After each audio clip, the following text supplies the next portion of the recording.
Okay, next question. UPSC 2013 का question है। I count him braver who overcomes his desires than him who overcomes his enemies. यानी कि external enemies को हराना कोई बड़ी बात नहीं है, लेकिन खुद पर विजय प्राप्त करना ज़्यादा बड़ी बात है। ठीक है, तो इसमें एरिस्टोटल क्या कह रहा है कि विनिंग ओवर इंटरनल डिजायर्स ज़्यादा डिफिकल्ट है as compared to winning over external enemies. खुद से लड़ना, खुद की कमी पहचानना, ठीक है, एंड उसको इम्प्रूव करना, ये ज़्यादा ज़रूरी चीज़ है, ये ज़्यादा मुश्किल काम है। दूसरों से हर कोई लड़ लेता है, बट खुद से हर कोई नहीं लड़ पाता है।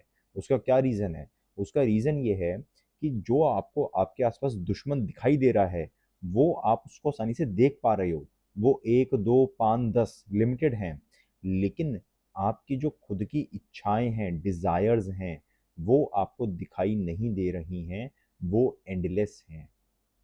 एक डिज़ायर पे कंट्रोल पाओगे तो और दो डिज़ायर्स आ जाएंगी। ये लाइफ लॉन्ग प्रोसेस चलता रहता है। इसलिए जो इंसान अपनी डिज़ायर्स को काबू में कर ले, वो महान है। बाकी दूसरों से तो हर कोई लड़ लेता है। राइट। अब इसी चीज़ को हम अलग अलग लेवल्स पे देखेंगे, जैसे इंडिविजुअल लेवल, सोसाइटी का level, national level, international level. ठीक है। और दूसरा क्या होता है हमारा? Pastel analysis, political, economic, social, technological, environmental, ये सब चीज़ें। ठीक है, हैकी फ्रेमवर्क, हेल्थ, एजुकेशन, कल्चर, ये सब। ठीक है। तो देखते हैं हमने क्या देखना है। एक्सटर्नल बैटल्स मतलब बाकियों से लड़ना वर्सेस खुद को सुधारना। तो इंडिविजुअल लेवल पे आप बड़ी आसानी से किसको डांट देते हो कि भाई तेरे को तमीज नहीं बोलने की, तो कैसे बोल रहा है, छोटी छोटी बात पे गुस्सा हो जाता है, ऐसा बोल दोगे आप उसको। लेकिन क्या आप खुद अपने इमोशंस पे कंट्रोल कर पाते हो? नहीं कर पाते ना। लेकिन दूसरे को बड़ी आसानी से टोक देते हो। राइट। सेल्फ कंट्रोल बहुत डिफिकल्ट है। पॉलिटिक्स में क्या होता है, जैसे अभी चल रहा है, सारा बयानबाजी चल रही है। कांग्रेस, बीजेपी, सारी पार्टी के कुछ कुछ नेता ऐसे होते हैं, वो हर दूसरे दिन कोई ना कोई उल्टा सीधा बयान दे देते हैं। और जैसे वो बयान देते हैं, उनकी पार्टी के, उनकी खुद की पार्टी के लोग तो कुछ नहीं करते, और दूसरी पार्टी के लोग आ जाते हैं। तो यानी कि दूसरी पार्टी के लीडर्स को क्रिटिसाइज करना बड़ा आसान काम है, ये तो कोई भी कर लेगा। लेकिन खुद की पार्टी के लीडर्स को कंट्रोल में रखना, ये बहुत मुश्किल काम है। ये काम कोई पार्टी नहीं कर पाती, चाहे बीजेपी हो, कांग्रेस हो, कोई नहीं कर पाती खुद के पार्टी के लीडर्स की जबान जबान पे काबू रख पाना। है ना। वो ये सेल्फ कंट्रोल करना बहुत मुश्किल होता है, कहना आसान है, करना मुश्किल है। अब ट्रंप ने टैरिफ लगा दिए। ठीक है, क्यों? क्योंकि टैरिफ लगाना आसान है। ट्रंप ने ऐसा इसलिए किया क्योंकि टैरिफ लगाना आसान है। टैरिफ क्यों लगाने पड़े? क्योंकि जो यूएसए के अंदर चीजें इंपोर्ट होके आ रही हैं, चाइना से यूएसए में जो चीजें जा रही हैं, उनकी क्वालिटी भी अच्छी है एंड वो बहुत सस्ती हैं। यानी कि यूएसए में जो डोमेस्टिक इंडस्ट्री है, वो कॉम्पिटेंट नहीं है। तो ट्रंप ने कहा, अगर मैं अपनी डोमेस्टिक इंडस्ट्री को कॉम्पिटिटिव बनाऊंगा, तो वो बहुत ही मुश्किल काम है। उससे आसान काम क्या है? आसान काम क्या है? दूसरे पे टैरिफ लगा दो, दूसरे से जाके लड़ लो। ठीक है। सोसाइटी में क्या होता है, हम लोग ब्लेम करते हैं पुलिस को विमेन सेफ्टी को लेके कि पुलिस ठीक से काम नहीं कर रही। यार ये भी तो सोचो कि जो लोग क्राइम कर रहे हैं विमेन के खिलाफ, वो कहाँ मंगल ग्रह से थोड़ी ना आए हैं। वो तो हमारे ही आस पड़ोस में कहीं रहते हैं ना, हमारी में से किसी के घर में रहते हैं ना। तो हम अपने लड़कों को नहीं सुधारते। दिखाई दे जाता है पेरेंट्स को कि हमारा लड़का कैसा है और क्या इसकी नेचर है, लेकिन उसको नहीं सुधारेंगे। रादर पुलिस को दोष देंगे कि उसने क्यों नहीं रोके विमेन के खिलाफ क्राइम को। है ना। तो खुद को संभालना मुश्किल है, दूसरों को ब्लेम करना काफी आसान है। एनवायरमेंट, हम बड़ी आसानी से कह देते हैं, हाँ ये जो क्लाइमेट चेंज हो रहा है ये फॉसिल फ्यूल्स की वजह से है, लोग पेट्रोल डीजल बहुत चलाते हैं। कहना आसान है यार, लेकिन आप तो फिर भी प्राइवेट कार यूज करते हो ना। आप कौन सा पब्लिक ट्रांसपोर्ट यूज कर रहे हो? अगर लोगों से बोला जाए कि भैया ज्ञान कम दो, और जितने लोग ज्ञान बांट रहे हैं कृपया करके पब्लिक ट्रांसपोर्ट यूज करो, कितने लोग करेंगे यूज? तो खुद से स्टेप लेना काफी मुश्किल होता है। हेल्थ के लिए, आप में से कितने लोग मॉर्निंग एक्सरसाइज करते हैं? बहुत कम। लेकिन दवाई लेनी है, हाँ वो ले लेंगे। क्यों? आसान काम है, लड़ना ही तो है। दवाई तो लेनी है, कड़वी है, कोई बात नहीं, ले लेंगे। लेकिन खुद को रोज मोटिवेट कर पाना, 5 बजे उठ के मॉर्निंग एक्सरसाइज करना, मॉर्निंग वॉक पे जाना, ये सेल्फ कंट्रोल चाहिए, ये काम नहीं हो पाता। कल्चर, कल्चर में देखो, लोग एक दूसरे के कल्चर में बहुत बुराइयां निकालते हैं कि देखो उनका कल्चर कितना ऑर्थोडॉक्स है, ये कितनी उल्टी सीधी बातों पे यकीन कर लेते हैं लोग, कितने बेवकूफ़ लोग हैं, ये अपनी विमेन को कितनी गंदी तरह ट्रीट करते हैं, इनकी किताबों में तो ये लिखा हुआ है। बट हम कभी ये नहीं देखते कि वो सारी कमियां तो हमारे रिलीजन में भी हैं। बट बचपन से हमारे पेरेंट्स ने हमारे रिलीजन की बुराइयां नहीं करी, दूसरे रिलीजन की बुराइयां करी हैं। इसलिए हम दूसरे के रिलीजन को बड़ी जल्दी क्रिटिसाइज कर देते हैं, बट खुद के रिलीजन को रिफॉर्म नहीं कर पाते हैं, राइट। और खुद के रिलीजन में रिफॉर्म करने के लिए बहुत सारे रिफॉर्मर्स आए थे, जो आपने अपनी मॉडर्न इंडियन हिस्ट्री में पढ़े होंगे। एंड जब भी वो रिफॉर्म करने की कोशिश करते थे तो उन्हीं के समाज के लोग उन पे थू थू करते थे। फिलोसफी में देखो, स्पिरिचुअल गुरुज हैं, बहुत बड़ी बड़ी बातें करते हैं, लेकिन उनके पास जाके देखो वो जैसी लग्जूरियस लाइफ जीते हैं, वो कोई सिंपलिस्टिक लाइफ नहीं जीते। कई बार न्यूज़ में भी आया था कि कुछ काफ़ी यंग प्रीचर्स हैं, वो कहते हैं सब मोह माया है, भगवान में ध्यान दो। तो यार अगर तुम्हें दो चार चीज़ें अपने साथ कैरी करनी है, उसके लिए 1000 2000 रुपये का बैग काफ़ी होता है ना। लेडीज बैग जो होता है 1000 2000 रुपये का अच्छा बैग आ जाता है। उसके लिए 3 4 लाख रुपए का बैग लेने की क्या जरूरत है? इसका मतलब आपके मन के अंदर कुछ इच्छाएं हैं कि मेरे को लग्जरी लाइफ जीनी है। अगर आपको सिर्फ सामान इधर से उधर करना है, उसके लिए तो 2000 रुपये का बैग काफ़ी है ना। तो दूसरों को ज्ञान बांटना काफ़ी आसान होता है, लेकिन खुद उसको इम्प्लीमेंट करना काफ़ी मुश्किल होता है। इंटरनेशनल लेवल पे देखो, पाकिस्तान क्या है हमारे सामने, चींटी जैसे देश है, ठीक है, उसको हरा पाना बड़ा आसान है हमारे लिए। लेकिन हमारे खुद के देश के अंदर जो डिविसिव फोर्सेस हैं, क्या हम उनको कंट्रोल कर सकते हैं? नहीं। टारगेट दिया जाए कि 1 महीने में पाकिस्तान को तबाह कर दो, हम कर देंगे। और टारगेट दिया जाए 1 महीने के अंदर हमारे देश के अंदर जितनी डिविसिव फोर्सेस हैं उनको चुप कराओ, उनको समझाओ तुम गलत कर रहे हो, हम इसमें एफर्ट ही नहीं डालेंगे। सरकार को बोला जाए कि जो व्हाट्सएप ग्रुप्स बने हुए हैं जिनमें उल्टी सीधी बातें लिखी जाती हैं, लोगों को भड़काया जाता है, डिवाइड किया जा रहा है सोसाइटी को, कृपया करके उन व्हाट्सएप ग्रुप्स को रोकिए, सरकार कुछ काम नहीं करेगी। ठीक है। हिस्ट्री, ब्रिटिशर्स को भगा पाना हमारे लिए बहुत मुश्किल काम नहीं था, हमने भगा दिया। लेकिन हम अपनी खुद की सोसाइटी को एक नहीं कर पाए और भारत का डिवीजन हो गया। सो दिस शोज कि सेल्फ कंट्रोल करना बहुत मुश्किल है। दूसरों से लड़ाई तो हर कोई लड़ लेगा, और वही यहाँ पे एरिस्टोटल ने कहा था कि दुश्मनों से हर कोई लड़ लेता है, लेकिन उसको मैं मानूं जो खुद से लड़ ले। और कुछ एग्जाम्पल्स, बुद्ध, महावीर, इनका नाम क्यों है? क्योंकि इनके पास बहुत बड़ी आर्मी थी और उन्होंने पूरे विश्व पे विजय प्राप्त कर ली थी। हैं, ऐसा है क्या? नहीं, क्योंकि इन्होंने खुद को जीता था। या और कोई बात थी? खुद सोचो इस सेकंड के लिए, इन्होंने यही किया था ना, इन्होंने खुद पे विजय प्राप्त करी थी। बहुत बड़ी बात है ये।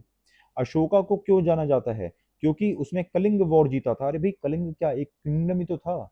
इतिहास में, मानव इतिहास में इतने सारे किंगडम्स थे, इतने सारे राजा थे, इतने सारे युद्ध हुए, हर बार किसी ना किसी युद्ध में कोई हारता था, कोई जीतता था। तो ऐसा कलिंग वॉर में कोई स्पेशल चीज नहीं थी, है ना। तो अशोका को कलिंग वॉर के लिए नहीं रिमेम्बर किया जाता है, अशोका को इसलिए याद किया जाता है क्योंकि उसने अपनी की खुद की डिजायर्स पे कंट्रोल प्राप्त किया था। उसने कहा था कि ठीक है, अब मैं और एक्सपैंड नहीं करूंगा, मैं वॉर्स नहीं छेड़ूंगा, मैं पीस का रास्ता अपनाऊंगा। एक राजा ने ऐसी बात कही थी, और फिर उसने बुद्धिज्म को बहुत प्रमोट किया था, इसलिए उसको रिमेम्बर, उसको याद किया जाता है ना। इसी तरह लाल बहादुर शास्त्री जी, 1965 के वॉर में उन्होंने जो बढ़िया काम किया, डेफिनेटली बहुत बढ़िया काम किया, लेकिन हम लोग जनरली उनको उस चीज के लिए याद नहीं करते बार बार। हम जब शास्त्री जी को याद करते हैं तो उनकी पर्सनल इंटीग्रिटी के लिए, उनकी ऑनेस्टी को हम उनके एग्जाम्पल्स देते हैं, राइट। तो जो लोग सेल्फ कंट्रोल कर लेते हैं वो महान होते हैं, इतिहास में उनका नाम होता है। अब इस चीज का गवर्नेंस में क्या रेलिवेंस है? तो एरिस्टोटल की ये बात हमें याद दिलाती है कि सबसे बड़ा युद्ध हमारा खुद के खिलाफ है, राइट। हर रोज सिविल सर्वेंट्स के पास में दो चॉइस होती हैं कि मैं खुद का भला करूं या समाज का भला करूं। हर रोज एक नई जंग होती है, राइट। तो हमारी पर्सनल इंटीग्रिटी ज़्यादा इंपॉर्टेंट है एज कम्पेयर टू हमने प्रोफेशनली क्या क्या चीज़ें अचीव कर ली हैं। कोई देश कितना मजबूत है ये आप उसकी सिर्फ आर्मी से नहीं देखोगे, बल्कि उसके पब्लिक सर्वेंट्स से देखोगे। आप खुद सोचो, अगर आज भारत के सभी पब्लिक ऑफिशियल्स जितने करप्ट हैं इससे बहुत ज़्यादा करप्ट हो जाएं, तो देश प्रोग्रेस करेगा या बेकार हो जाएगा? बेकार हो जाएगा ना। ठीक है, सिंपल सी बात है। और कुछ एग्जांपल्स गवर्नेंस के कॉन्टेक्स्ट के अंदर, जैसे जज है। देखो, जज भी इंसान होते हैं, इसी समाज का हिस्सा होते हैं, तो उनके अंदर भी नेचुरल सी बात है, कुछ पर्सनल प्रिजुडाइज वगैरह होंगे किसी कास्ट कम्युनिटी वगैरह को लेके, कुछ उनके पर्टिकुलर थॉट प्रोसेस होंगे। लेकिन जिस समय जज अपने बेंच पे बैठे हुए हैं, तब वो जो भी निर्णय लेंगे, उस समय उनके पर्सनल प्रिजुडाइजेस बीच में नहीं आने चाहिए। उन्हें मेरिट्स ऑफ द केस के बेसिस पे डिसीजन लेना चाहिए। उन्हें ये नहीं सोचना चाहिए कि अच्छा ये बंदा इस पर्टिकुलर कम्युनिटी से है तो ये चोर है, नहीं। उनको देखना चाहिए कि ये जो पर्टिकुलर बंदा है इसने क्राइम किया या नहीं। ठीक है, इसके आस पड़ोस में लोगों ने क्या क्राइम किया था क्या नहीं किया था, इसके बाप दादा ने किया, हमें उससे मतलब नहीं है। ये बंदा इस समय एक्यूज्ड है, इसने जो काम किया अगर वो गलत है तो इसको उसके लिए सजा मिलनी चाहिए। तो मेरिट्स ऑफ द केस पे काम करना चाहिए जज को, ना कि अपने पर्सनल प्रेजुडाइज को बीच में लाना चाहिए। अब इसी तरह से तो यहाँ पे जज ने क्या किया, जज ने अपना सेल्फ कंट्रोल किया। ठीक है ना। उसी तरह अगर कोई मिनिस्टर किसी ऑफिशियल को क्रिटिसाइज कर रहा है गलत तरीके से, बिना मतलब क्रिटिसाइज कर रहा है, तो भी ऑफिशियल शायद चुप रहता है। ऑफिशियल क्या कर रहा है, सेल्फ कंट्रोल कर रहा है, राइट।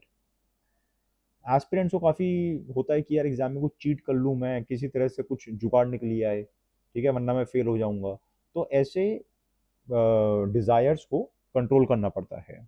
और इंटरव्यूअर के पास तो बहुत सारे ऑफर्स आते होंगे, रिश्वत के, निपोटिज्म के, फेवरिज्म के बहुत ऑफर्स आते होंगे, पकड़े भी नहीं जाओगे, थोड़ी सी हेल्प कर दो, लेकिन वो सेल्फ कंट्रोल करते हैं। ठीक है, तो सेल्फ कंट्रोल बहुत ज़रूरी है। बाकी एक्सटर्नल कंट्रोल तो हर कोई कर ही लेता है। तो असली खेल क्या, असली खेल डिजायर्स का है। एरिस्टोटल ने कहा जो अपने डिजायर्स को कंट्रोल कर लेता है उसकी मैं प्रशंसा करता हूँ। तो डिजायर्स भी, मैं आपको ये एग्जांपल क्या दे रहा हूँ कि आपको एग्जाम में सोचना कैसे है, किन किन लेवल्स पे सोचना है, जैसे कि पेस्टल फ्रेमवर्क, ऐसे ही अलग अलग फ्रेमवर्क हो गए, फैमिली, इंडिविजुअल लेवल पे, कम्युनिटी लेवल, नेशनल और ग्लोबल लेवल पे। ठीक है, तो डिजायर्स को आप कैसे देख सकते हो पर्सनल लेवल पे। जैसे आपने अपनी फैमिली में देखा होगा कि पेरेंट्स काफ़ी प्रेशराइज करते हैं बच्चों को, क्यों? क्योंकि पेरेंट्स में डिज़ायर होती है कि मैं पड़ोसियों को बोलूँगा, रिश्तेदारों को बोलूँगा कि मेरे बच्चे के इतने अच्छे नंबर आए हैं, मेरा बच्चा आईएएस अफसर बन गया है। तो इसलिए कई पेरेंट्स अनड्यू प्रेशर डालते हैं बच्चे के ऊपर, क्यों? क्योंकि उनके मन में कुछ डिज़ायर्स हैं, जो ऑब्वियसली गलत है। देखो, डिज़ायर होना गलत बात नहीं है, लेकिन उसके लिए अननेसेसरी प्रेशर क्रिएट करना वो चीज़ गलत है। ऐसे ही सोसाइटी में आपने देखा है, सोसाइटी में लोगों को क्या डिज़ायर होती है कि मुझे ज़्यादा अच्छा सोशल स्टेटस मिले। वो कैसे, बड़ी सी गाड़ी होगी और बढ़िया सा घर होगा, बढ़िया सा सब पेंट होगा, है ना। ये डिज़ायर होते हैं लोगों के कम्युनिटी लेवल पे, जो कि ऑब्वियसली गलत है। नेशनल लेवल पे क्या होता है कि मेरा रीजन, अपने रीजन का, अपने स्टेट का लोग बड़े गर्व से नाम लेते हैं और कहते हैं कि यस हमारा रीजन सबसे बेस्ट है पूरे इंडिया के अंदर, हम नंबर वन है, या मेरा रिलीजन बेस्ट रिलीजन है, मेरे रिलीजन जैसी कोई चीज़ ही नहीं है, मेरी कास्ट लैंग्वेज, लोग बड़ा प्राउड फील करते हैं। प्राउड फील करना चाहिए, लेकिन उस लिमिट तक जब तक आप अपनी किसी चीज़ की प्रशंसा कर रहे हो। जब आप अपनी किसी चीज़ को कंपेयर कर रहे हो किसी और से, वो चीज़ गलत है। आप खुद की प्रशंसा करो, बट किसी और की निंदा मत करो, किसी और को क्रिटिसाइज मत करो। आप ये मत कहो कि मेरा रिलीजन उस रिलीजन से बेटर है, मेरा रीजन, मेरा स्टेट, मेरी कास्ट उनसे बेटर है, वो चीज़ गलत है। ठीक। ऐसे ही ग्लोबल लेवल पे क्या होता है, कुछ कंट्रीज होती हैं, वो अपनी हेजेमनी क्रिएट करने की कोशिश करती हैं, चाहते हैं कि हम ज़्यादा से ज़्यादा कंट्रीज पे कब्जा कर लें, डायरेक्टली इनडायरेक्टली। कॉलोनियलिज्म में क्या होता था, ये तो होता था कि ब्रिटेन है, ब्रिटेन ने कहा भी हम पूरी दुनिया पर राज करेंगे। The sun never set on the British kingdom, उनके हर जगह कॉलोनीज थी। ठीक है। हिटलर ने कंसेप्ट दिया लिविंग्सडोम का, उसने कहा कि जर्मनी का एक बड़ा सा लिविंग स्पेस होना चाहिए, जैसे हम कहते हैं इंडिया में अखंड भारत कहते हैं, हम आसपास के देशों पर कब्जा कर लेंगे, उनको भी भारत बना देंगे। ऐसे हिटलर का कंसेप्ट था कि आसपास के देशों को मिला दूंगा जर्मनी के अंदर में। और लोग उसको बहुत सपोर्ट करते थे, अरे वाह ये तो देशभक्त है, ये तो देश की प्रशंसा कर रहा है, देश के हित में बात कर रहा है ये। लेकिन हुआ क्या, वो देश को ले डूबा। 100 साल हो गए बात को, लेकिन आज भी उसका एग्जाम्पल दिया जाता है, राइट। अब यहाँ पे हमारा मेन सेंटेंस क्या था कि आपको अपनी इंटरनल डिजायर्स पे कंट्रोल करना ही ज़्यादा मुश्किल काम है, बाकी एक्सटर्नल एनिमी से कोई भी लड़ लेता है। तो इसी से मिलते जुलते कुछ कोट्स। प्लेटो ने कहा था, the first and the best victory is to conquer self. Lao Tzu ने कहा था, mastering others is strength, mastering yourself is true power. ठीक है, सेल्फ कंट्रोल की ही बात हो रही है। गांधी ने कहा था, स्ट्रेंथ फिजिकल कैपेसिटी से नहीं आती, विल पावर से आती है। कौन बंदा कितना मजबूत है। अब आपको लगता है गांधी जी जिम जाते होंगे? लगता है? ऐसा नहीं लगता ना। लेकिन हिला दिया ना पूरा किंगडम। आज भी नाम तो है ही। देखो, प्रशंसा करो, लव करो, हेट करो, जो मर्जी करो, बट बंदा फेमस तो था। ठीक है, यानी कि विल पावर तो थी ना। जॉन मिल्टन ने कहा, he who reigns within himself and rules passions, desires and fears is more than a king. King समाज के लिए है, एक नहीं तो दूसरा किंग तो हो गए समाज के अंदर। लेकिन ऐसे लोग बड़े कम होते हैं जो खुद की डिजायर्स पे कंट्रोल पा लें। दूसरे को कंट्रोल हर कोई कर सकता है, किंग सोसाइटी को कंट्रोल कर सकता है, लेकिन इंसान वो है जो खुद को कंट्रोल कर ले। और एक, रूल योर माइंड और इट विल रूल यू। आप किसी और को कंट्रोल करो या ना करो, ये ऑप्शनल है। ठीक है ना। लेकिन आपका माइंड हमेशा आपको कंट्रोल करने की कोशिश कर रहा है। Battle with in one self is unavoidable. इस समय जब आप लेक्चर सुन रहे हो, इस समय भी आपका दिमाग का एक कोना आपसे कह रहा है, भाई लेक्चर कल देख लियो, अभी थोड़ा सो जा, अभी कुछ और काम कर ले, अभी खेल लिया थोड़ा सा, है ना। तो battle with in one self unavoidable है, ये हमेशा चलता रहता है। अगर आप खुद कॉन्शियसली अपनी डिज़ायर्स को कंट्रोल नहीं करेंगे, तो एक दिन 100% आपकी डिज़ायर्स आपको कंट्रोल करेंगी। आप अपने डिज़ायर्स के हिसाब से उठेंगे, बैठेंगे, सारे काम करेंगे। और जब आप खुद को ही कंट्रोल नहीं कर पा रहे हैं, तो सरकार आपको कलेक्टर का पद कैसे दे सकती है। He conquers twice who conquers himself in victory। Result आया, आपकी टॉप 10 में रैंक आ गई, तो क्या करोगे? खूब हल्ला गुल्ला करोगे क्या? नहीं। कितनी ही बड़ी जीत क्यों ना हो, अपना सेल्फ कंट्रोल कभी नहीं खोना है। अगर आप बहुत बड़ी विक्ट्री में भी अपना सेल्फ कंट्रोल नहीं खोए हो, तो यानी कि वो विक्ट्री नहीं, वो डबल विक्ट्री है। You have conquered twice. What we achieve inwardly will change our outer reality। Question हो सकता है कि सर, मेरी लाइफ ठीक चल रही है, तो मुझे अपनी विल पावर बढ़ाने की ज़रूरत ही क्या है, मुझे सेल्फ कंट्रोल लाने की ज़रूरत ही क्या है? बहुत ज़रूरत है। देखो, जिस दिन आपने खुद पे काबू पा लिया, जिस दिन आपने इनवर्डली खुद अपने ऊपर सेल्फ कंट्रोल पा लिया, उस दिन आपकी आउटर रियलिटी अपने आप चेंज हो जाएगी। जिस दिन आपने कह दिया कि मैंने एक टाइम टेबल बनाया है, मैं इस टाइम टेबल को फॉलो करूंगा, और अगर आपने उसको फॉलो कर लिया, आपने सेल्फ कंट्रोल कर लिया, तो ऑब्वियसली सिविल सर्विस एग्ज़ाम में आपकी परफॉर्मेंस बहुत इम्प्रूव हो जाएगी। तो आपकी एक्सटर्नल अचीवमेंट्स पे इम्पैक्ट होगा, 100% होगा। अब एक छोटी सी बात समझो, ये है आपका इनवर्ड, ठीक है, ये आपका सेल्फ कंट्रोल है। और ये है कोई एक्सटर्नल चीज़, जैसे आपकी स्टडीज़ हो गई, स्पोर्ट्स में अचीवमेंट हो गई, ऐसी कोई भी चीज़। तो अगर आपने एक्सटर्नल कोई अचीवमेंट की है, आपकी रैंक 1 आ गई या आपने कोई मेडल ले लिया, तो क्या उससे ये इम्पैक्ट होगा कि आपका सेल्फ कंट्रोल बढ़ जाएगा अपने ऊपर? नहीं, कोई ज़रूरी नहीं है। ठीक है। एक्सटर्नल अचीवमेंट का एक्सटर्नल अचीवमेंट होने से सेल्फ कंट्रोल नहीं बढ़ता है।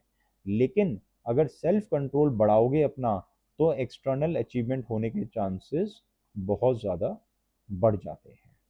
ठीक है, वो चीज़ यहाँ पे लिखी है कि अगर आप इंटरनल सेल्फ मास्टरी कर लोगे, तो उसका आपको इम्पैक्ट दिखेगा अपनी एक्सटर्नल अचीवमेंट्स में।